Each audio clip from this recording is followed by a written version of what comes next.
हर महादेव दोस्तों, स्वागत है आपका हमारे पवित्र ज्ञान दर्पण यूट्यूब चैनल पर। दोस्तों, दुनिया के संग रह के देख लेना, उसमें आपको कोई सुख नहीं मिलेगा। दुनिया के संग रहकर देख लेना, उसमें आपको कोई सुख नहीं मिलेगा। जब से आप मिलेंगे भोलेनाथ के साथ, सच में कोई दुख नहीं मिलेगा, सच में कोई दुख नहीं मिलेगा। दोस्तों, जो भोलेनाथ से जुड़ जाता है उसे दुख का एहसास तक नहीं होता। उसके सारे दुख खुद भोलेनाथ मिटा देते हैं। लेकिन यह समझने के लिए हमें शिव से जुड़ना पड़ता है और हम हैं कि इस दुनिया के मोह माया में फंसे रहते हैं। जब तक हमारी आंखें नहीं खुलती तब तक हम शिव की ओर ध्यान नहीं देते और हम शिव की ओर तब जाते हैं जब हमें इस खोखली दुनिया से धोखा मिलता है। इस खोखली दुनिया में हमें कोई साथ देने वाला नहीं मिलता है। तब हमारी आंखें खुलती हैं और हम भोलेनाथ के पास जाते हैं, भोलेनाथ के सामने गिड़गिड़ाते हैं। लेकिन दोस्तों, अगर हम आज ही से शिव से जुड़ जाएंगे तो देखिए हमारी ज़िंदगी में क्या हो जाएगा। हमारी ज़िंदगी सुनहरी हो जाएगी। इसलिए आज से ही हमें शिव का नाम लेना है और इस दुख की मोह माया से दूर रहना है। तो दोस्तों, अगर आप भी भोलेनाथ से जुड़ना चाहते हैं तो आज शिव परिवार का प्रसाद आपके सामने आया है और वह है पुष्प फूल। भगवान शिव को बहुत ही पसंद है और यही प्रसाद आपके लिए आया है। तो आपको एक फूल चुनना है और आपका संदेश क्या है यह भी जान लेना है। अगर इस संदेश का पालन आप करेंगे तो देखिए आपको भोलेनाथ की कृपा भी प्राप्त हो जाएगी और शिव भी आपके साथ साथ चलेंगे। तो आपने एक फूल यानी कि एक प्रसाद को चुन लिया है, ऐसी मैं आशा करती हूँ और संदेश भी सुनाती हूँ। तो दोस्तों, जिन्होंने 1 नंबर का फूल चुना है उनसे भगवान शिव क्या कहते हैं यह जानते हैं। भगवान शिव आपसे कहते हैं, अरे मुसीबत आई है तो डरने से क्या होगा, मुसीबत आई है तो डरने से क्या होगा। जीने का तरीका ढूंढ, मरने से क्या होगा। जीने का तरीका ढूंढ, मरने से क्या होगा। अकेलेपन से बहुत कुछ सीखने को मिलता है। इसलिए अगर तेरे नसीब में आज अकेलापन आया है तो उसी को तेरा सहारा बना ले। अकेलेपन का सहारा बहुत ही सच्चा होता है। वह तुझे इस दुनिया की औकात दिखा देता है। इस दुनिया में जाते जाते एक बात हमेशा याद रखना, हर वक्त कुछ न कुछ सुनना पड़ेगा। अगर तू जीतेगा तो तारीफें सुननी पड़ेगी और हारेगा तो लोगों के ताने सुनने पड़ेंगे। अपनों से तुझे अपमान तो गैरों से तुझे मान भी झेलना पड़ेगा। वक्त और हालात जज्बातों से भी तुझे कुछ न कुछ सीखना पड़ेगा, कुछ न कुछ सीखना पड़ेगा। अरे इतनी आसान नहीं होती है तेरी ज़िंदगी। इतनी आसानी से तुझे कुछ भी नहीं मिलता। आसानी से तुझे हर चीज़ नहीं मिलेगी। तुझे संघर्ष करना होगा और संघर्ष से ही सब कुछ जीतना होगा। संघर्ष से ही सब कुछ जीतना होगा। जो मेहनत करता है और किस्मत से ज़्यादा शिव पर भरोसा रखता है उसे उसकी मंजिल अवश्य मिलती है। उसे जो चाहिए वह अवश्य ही मिल जाता है। बस उसके लिए भक्त के पास थोड़ा सा धीरज होना जरूरी होता है। हर संघर्ष में, हर संकट में मैं उसका साथ निभाता हूँ, उसके साथ साथ चलता हूँ। अगर मेरे भक्त पर कोई दुख आता है तो वह दुख भी मैं अपने ऊपर झेल लेता हूँ। लेकिन मेरे भक्त को यह बात पता ही नहीं चलती। इसलिए मैं तुझसे कहता हूँ, आज अभी से मेरी शक्ति को पहचान, मेरी भक्ति कर। जो मेरी भक्ति करेगा उसे ही मेरा अनुभव प्राप्त हो जाएगा। अरे मैं चलता तो हर भक्त के साथ हूँ, लेकिन दिखता बस मेरे ऐसे भक्तों को हूँ जो भक्त मुझे अपना मानते हैं, जो भक्त दुख में और सुख में दोनों परिस्थितियों में मेरा नाम लेते हैं, मुझ पर भरोसा रखते हैं। संकट आने के बावजूद जो मुझ पर संदेह नहीं करता, ऐसा भक्त मेरा परम भक्त कहलाता है। मेरे भक्त के हृदय में मैं सदा वास करता हूँ और उससे कहता हूँ, तू डरना नहीं, तू घबराना नहीं, मैं तेरे साथ रहूँगा, मैं तेरे साथ रहूँगा। एक समय की बात है, एक युवा मूर्तिकार था जिसका नाम था अमर। अमर बहुत प्रतिभाशाली था। लेकिन उसे हमेशा लोगों का साथ और प्रशंसा चाहिए होती थी। जब उसके काम को तारीफ नहीं मिलती या दोस्त धोखा देते तो वह पूरी तरह टूट जाता। एक बार एक बड़ी प्रतियोगिता में उसके सबसे करीबी दोस्त ने ही उसके काम को खराब कर दिया ताकि वह जीत सके। अमर अकेला पड़ गया। चारों ओर निराशा और अपमान था। उसने सब कुछ छोड़ दिया और शहर से दूर एक सुनसान पहाड़ पर रहने लगा। उसे लगा कि वह पूरी तरह से अकेला है। दुख में उसने महादेव का नाम लिया और मिट्टी उठाकर मूर्तियां बनाने लगा। अब उसे किसी की तारीफ की परवाह नहीं थी, ना ही किसी से कुछ पाने की चाह थी।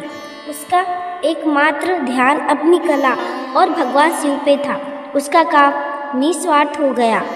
जैसे जैसे दिन बीते, अमर की कला में ऐसी दिव्यता और सच्चाई आई कि उसकी मूर्तियाँ बोलती हुई लगती थी। लोग दूर दूर से उन मूर्तियों को देखने आने लगे। किसी ने उसे ढूंढा नहीं था, फिर भी उसकी प्रसिद्धि दूर दूर तक फैल गई। जब लोगों ने उससे पूछा कि उसकी कला में इतना बदलाव कैसे आया, तो अमर ने शांत भाव से कहा, जब मैंने दुनिया की भीड़ से भागकर इस अकेलेपन को अपना सच्चा सहारा बनाया, तब मुझे अपने अंदर बैठे परमात्मा की शक्ति मिली। जब मेरी भावना निस्वार्थ हो गई तो मुझे किसी की आलोचनाएं या ताने का डर नहीं रहा। मेरा संघर्ष अब मेरी तपस्या बन गया और मेरा साथ मेरे भोलेनाथ खड़े हैं। इस कहानी से हमें सीख मिलती है कि मुसीबत और अकेलेपन वास्तव में वरदान हो सकते हैं। जब हम निस्वार्थ भाव से अपने कर्म पर ध्यान देते हैं और अकेलेपन में खुद को पहचानते हैं, तो महादेव स्वयं हमारा साथ देते हैं और हमें दुनिया की हर मुसीबत से लड़ने की ताकत मिलती है। दोस्तों, अभी जिन्होंने आगे का फूल चुना है, उनसे भगवान शिव क्या कहते हैं यह जानते हैं। भगवान शिव आपसे कहते हैं, अरे जब तेरे हृदय की पीड़ा असहनीय होने लगे तो समझ जाना तेरा प्रभु अत्यंत ही तेरे समीप है। इसलिए तू सदा ही तेरे चरित्र को पवित्र और तेरे कर्मों को अच्छा बनाकर चल। जब तेरा चरित्र नेक होता है, तेरे कर्म सच्चे होते हैं, तो यह भगवान तुझ तक पहुंच ही जाता है। किसी में इतना दम नहीं जो तुझ पर उंगली उठा सके। इस दुनिया में सबसे बड़ी कला है हर परिस्थिति में खुद को शांत रखना। मुश्किल वक्त में हमेशा प्रार्थना किया कर, क्योंकि जहाँ इंसान का हौसला खत्म हो जाता है, वहाँ तेरे शिव की कृपा शुरू हो जाती है। इसलिए हमेशा मुझसे जुड़ने का प्रयास कर। अरे मन की शुद्धता ही जीवन का श्रृंगार होता है। मन ही अगर मैला है तो सभी धर्म बेकार होते हैं। संबंध तू केवल परमात्मा से अच्छे बनाकर चल। तुझे फिर किसी और की ज़रूरत नहीं पड़ेगी। तू खुद सबकी ज़रूरत बन जाएगा। इस कलयुग में इज्जत किसी इंसान की नहीं होती, इज्जत तो ज़रूरत की होती है। ज़रूरत ख़त्म तो इज्जत भी ख़त्म हो जाती है। यही इस कलयुग की दुनिया का सच है। समझदारी की बातें सिर्फ दो ही लोग कर सकते हैं, एक वह जिनकी उम्र अधिक हो और दूसरे वह जिन्होंने कम उम्र में बहुत ठोकरें खाई हो। तकलीफ बहुत होगी लेकिन हौसला जिंदा रख। तू वो बन जा जिसके आगे मुश्किल भी शर्मिंदा हो जाए। अरे जब तेरे सर पर दुनिया बनाने वाले का हाथ है तो यह दुनिया तेरा कभी कुछ बिगाड़ नहीं सकती। बस अपने कर्म पर ध्यान दे। सबके कर्म एक न एक दिन सामने अवश्य आते हैं, क्योंकि कर्म कभी चुप रहने के लिए रिश्वत नहीं लेते। इसलिए कर्म का न्याय सच्चा होता है। सदैव मुझ पर भरोसा रख। तुझे अगर किसी पर भरोसा रखना है तो मुझ पर रख। तेरी किस्मत से भी ज़्यादा मैं तुझे दूंगा। अरे जहाँ तेरी किस्मत तेरा साथ नहीं देती, वहाँ तेरा या भोलेनाथ तेरा साथ निभाता है। बस तू मेरी भक्ति में तल्लीन हो जा। मेरी भक्ति पूरी लगन के साथ कर। कर्म अच्छे कर और कड़ी मेहनत कर। जिसके पास कड़ी मेहनत होती है उसके पास यह शिव होता है। अरे जिसको हंसी मैंने दी है, उसे रुलाने की हिम्मत तीनों लोक में कोई नहीं कर सकता। मैं तुझे उन लोगों के सामने तरक्की दूंगा जिसने तुझे नीचा दिखाया है। तुझे बदला लेने की ज़रूरत नहीं। वक्त और तेरा यह शिव खुद एक दिन जवाब देगा, क्योंकि मैं मेरे भक्तों की हर एक चीज़ देखता हूँ। मैं मेरे भक्तों की हर एक चीज़ देखता हूँ, जैसे कि मैं तेरा संघर्ष देखता हूँ, मैं तेरी तकलीफ देखता हूँ, मैं तेरी प्रार्थना देखता हूँ, मैं तेरा संयम भी देखता हूँ। बस तू समय पर और मुझ पर भरोसा रख, तुझे वह सब मिलेगा जिसके लिए तूने मेरे सामने प्रार्थना की थी, जिसके लिए तूने इंतज़ार किया था। अरे जब से मैंने तेरा हाथ पकड़ के रखा है, तभी से तेरी ज़िंदगी खुशहाल होना शुरू हो गया है। बस तू मेरा हाथ पकड़ कर चल और अपने मुख पर सदा मेरा नाम रख। जब तेरे मुख पर सदा ही मेरा नाम आता है और मुझे तेरी ओर दौड़कर आना ही पड़ता है, और जब मैं मेरे भक्तों की ओर दौड़कर आता हूँ तो उनका हाथ थाम लेता हूँ और उनसे एक बात कहता हूँ, तू डरना नहीं, तू घबराना नहीं, या भोलेनाथ तेरे साथ रहेगा, या भोलेनाथ तेरे साथ रहेगा। एक छोटे से गांव में नितिन नाम का एक मेहनती किसान था। नितिन का मन गंगा जल की तरह शुद्ध था और वह हमेशा सबके साथ अच्छा व्यवहार करता था। उसका पड़ोसी रमेश बहुत चालाक और बेईमान था। रमेश हमेशा नितिन की तरक्की से जलता था और उसे नीचा दिखाने का मौका ढूंढता था।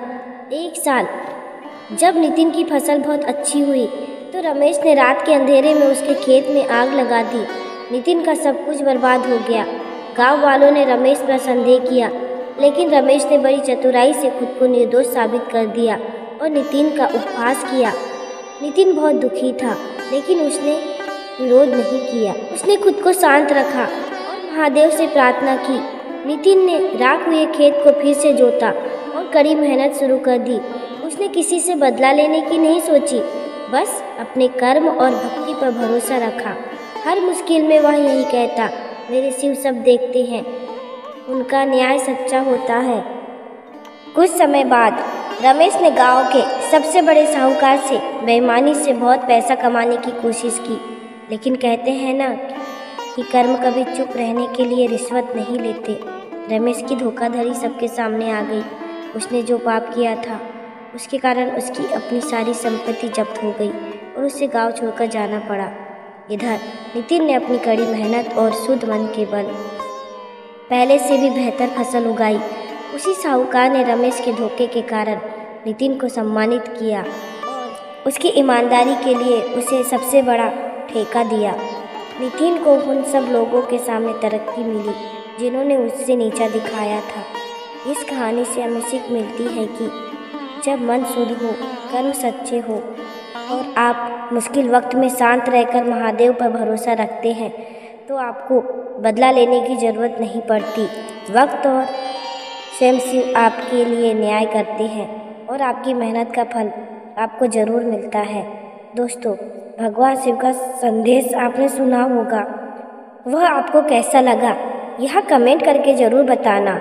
और अगर उसी मार्ग पर आप चलेंगे तो यकीन मानिए आपकी ज़िंदगी के सारे विघ्न खत्म हो जाएंगे और शिव की असीम कृपा आप पर हो जाएगी। तो दोस्तों, संदेश अगर आपको अच्छे लग रहे हैं तो हमारे पवित्र ज्ञान दर्पण चैनल को सब्सक्राइब करें।